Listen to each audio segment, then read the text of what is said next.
The strange rituals of super rich partying are way darker than you could ever imagine. Showing off to one another with masks on the face while the rest of the world is sweating for as low as $5 per hour, and we're talking about the first world countries. However, that's nothing compared to sex trafficking of minor girls and boys. Jeffrey Epstein is the world's most known sex offender who sexually abused 36 girls, the youngest being 14 years old. All of this happened at his $60 million private island and $56 million mansion located in Manhattan. But first, how did he afford all of that?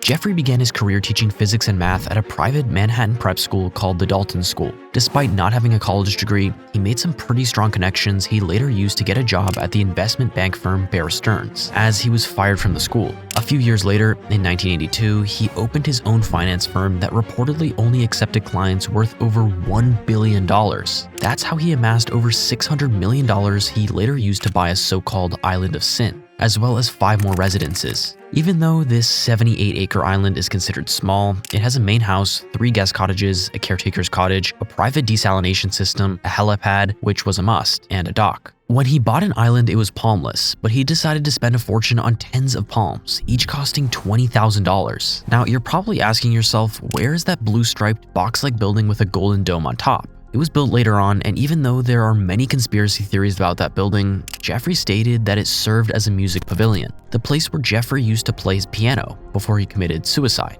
Or did he? When he opened his own finance firm, he tried to lead a private life. But since his job was to manage money of some of the wealthiest people on earth, he made powerful connections that got him into very high-profile social circles. Former United States President Bill Clinton, Donald Trump, Britain's Prince Andrew were some of his close friends. Why did these important people choose Jeffrey's firm? Jeffrey was a financial architect who controlled all investments and tax strategies of his clients, charging a flat fee for his services. He never took commissions, but to balance it out, he demanded full control of his client's entire fortune. Some people estimated that even a small management fee of only 0.5% on the account worth $15 billion would secure him $75 million a year. Billionaires started recommending him to one another, and soon Jeffrey needed 20 accountants just to keep track of all of his clients, 150 administrative employees, and several good-looking female employees to hang out in his office whenever he got some free time in his schedule. No one except him was allowed to manage or analyze any of the client's accounts. He was the only one who made investment decisions, which were obviously great. Because of that, he quickly scaled his firm and needed more employees, ones that'll actually do the work, as well as those hired just to be his company. This is where it all started. Jeffrey realized he's addicted to female touch, and yet discovered the younger she is, the better. Ghislaine Maxwell was Jeffrey's wife, but the fact he was married changed nothing. The things just became worse as Ghislaine accepted her husband is sexually abusing underage girls. In 2021, she was found guilty of child sex trafficking and other offenses in connection with her husband, and is now serving 20 years. The chances of her walking out of the prison are low since she'll be 80 years old by then. And if she lives up to that. The fact that someone who made the worst core memories of his teenage victims avoided a life sentence in prison with the help of the government is just another proof the American dream doesn't exist anymore. It all started in March of 2005 when the family of a 14-year-old girl reported she was molested at Jeffrey's mansion in Palm Beach, Florida. Along with her, multiple underage girls, many of them high school students, told police that Epstein hired them to give sexual massages. It took Palm Beach police officials over 1 year to sign paperwork to charge Jeffrey with multiple counts of unlawful sex with a minor. When the paperwork was finally signed, the county's top prosecutor, State Attorney Barry Krischer,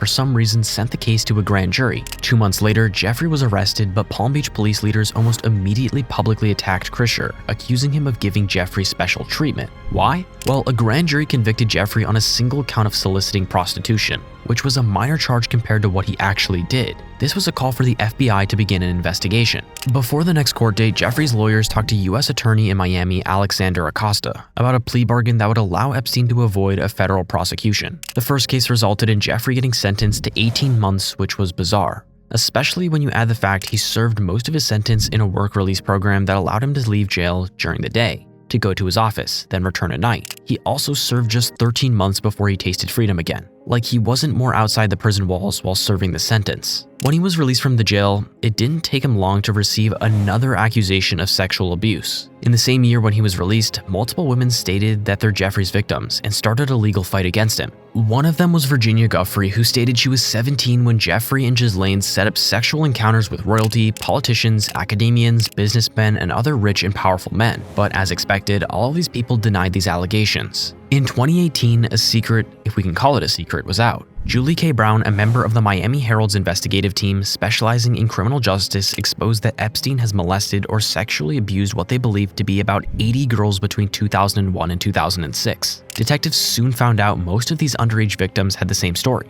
They arrived in the taxi to Epstein's Palm Beach mansion and were brought in through a side door into a kitchen. Some of them were offered a snack before they were walked upstairs to a master bedroom where Jeffrey lied and waited. One of his victims was Courtney Wild, who was only 14 years old when she was assaulted by Jeffrey. She once talked about a strategy. Jeffrey preyed on girls who were in a bad way, girls who were basically homeless. He went for girls he thought no one would listen to, and he was right. These girls, who were mostly 13 to 16 years old, were brought to Epstein's houses by either victims who had been promised large sums of money to recruit new girls he would assault on a daily basis, sometimes even 3 times a day. A shameful cult-like pyramid scheme. But what happened to the island of sin? Almost the same thing. The only difference was that the girls he transported to his island were girls he had trusted. In order to get to the island, Jeffrey would first hop on a private jet and then use a helicopter, sometimes a boat to get to the island. That's why a helipad was a must. During an FBI investigation, some pretty weird things were found in Jeffrey's mansion in Manhattan. The first thing that caught their attention as soon as they entered the mansion was a life-size human doll that was hanging from the chandelier, sex toys, and plenty of dirty photos. But the black book was probably one of the most interesting things found in that mansion. It was filled with contact information of well-known people, such as Donald Trump, Baldwin Alec, Courtney Love, and so on. He even hid contacts of his victims in that book, under the name Massage City. He almost had a victim from each capital city in the world. The largest conspiracy theory besides the box-like building on his island is the topic of his death. There are some people believing he's still alive, which makes some sense considering he was able to avoid that life sentence. It was first said he suffered a cardiac arrest in his prison cell. Prison guards performed CPR, but he was still transported into a hospital in the same state where he was pronounced dead. But the New York City Medical Examiner and the Justice Department Inspector General stated that Epstein's death was a suicide by hanging. All of this already seems so fake. But to enhance the chances of the public believing this story, the FBI charged prison guards with multiple counts of record falsification. People who believe he's dead also believe he hanged himself. But there are still people who believe he's alive, sunbathing at his new private island. What do you think? Is he still alive? Comment down below. We know that 2 weeks before his death, he spent time sitting in a corner of his cell with his hands over his ears to muffle the sound of the toilet that wouldn't stop running. On top of that, he almost never slept. Jeffrey Epstein was known for wearing fur coats, gold chains, and open shirts that exposed his chest. But there's nothing he should be remembered of, except all the unrest he brought into the lives of his victims' families. Let us know down below if you like this video, don't forget to subscribe and click on the screen to watch the next video.